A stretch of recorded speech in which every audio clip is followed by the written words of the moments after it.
Le Seigneur Jésus a une voie pour chacun de nous. Le Seigneur contraint les disciples à entrer dans la barque. Marc 6, 45.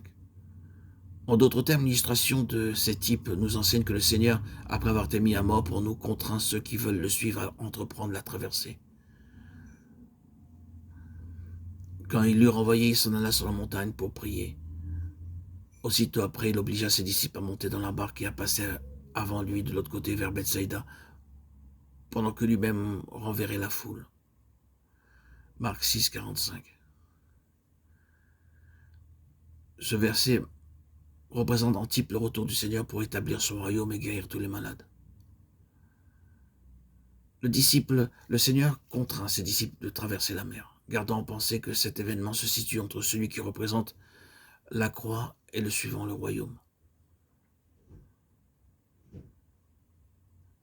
La plus importante des choses dans la vie chrétienne, c'est de découvrir la route préparée par Dieu et d'y marcher fidèlement.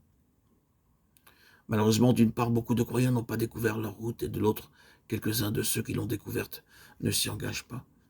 Il n'est pas étonnant que leur voix soit si passive et confinée et que l'œuvre de Dieu souffre autant des conflits et de l'opposition. Ce dont nous avons le plus besoin les uns les autres, c'est d'aller de nous-mêmes dans la présence de Dieu pour la prière, avec soumission, dans la quiétude, pour chercher avec simplicité de cœur ses directives selon ses voies préétablies et d'y marcher de tout cœur selon sa volonté, prêt à payer n'importe quel prix. D'après Luc 9,10, nous savons que le lieu où se déroula l'épisode de la multiplication des pains était Bethsaïda. Le Seigneur ordonna à ses disciples de quitter la Bethsaïda du nord-est et de naviguer vers la Bethsaïda du sud-ouest. Il s'en alla ensuite sur la montagne pour prier. Marc 6, 46. Ce verset montre que le Seigneur allait bientôt quitter ses disciples pour monter à la droite de Dieu afin d'accomplir l'œuvre d'intercession. Il laisse les siens sur la terre pour qu'ils s'engagent dans la course qu'il a préparée pour eux. Les disciples durent faire face à une situation nouvelle sur le chemin que leur avait préparé le Seigneur. Et le soir étant venu, en d'autres termes, le ciel s'obscurcissait et la barque était sur la mer. Marc 6, 47, 48. Nous pouvons dire que Christ, la lumière du monde, a déjà quitté ce monde. À son retour, il sera l'étoile du matin et le soleil de justice.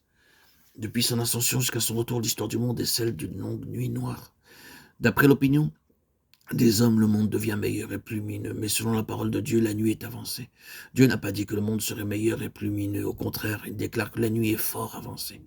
Nous sommes maintenant dans cette nuit noire, c'est pourquoi nous voyons les ténèbres qui nous environnent. Êtes-vous conscient des ténèbres autour de vous? Nous sommes aujourd'hui dans cette nuit noire. Et c'est pourquoi nous voyons les ténèbres qui nous environnent. Êtes-vous conscient des ténèbres autour de vous?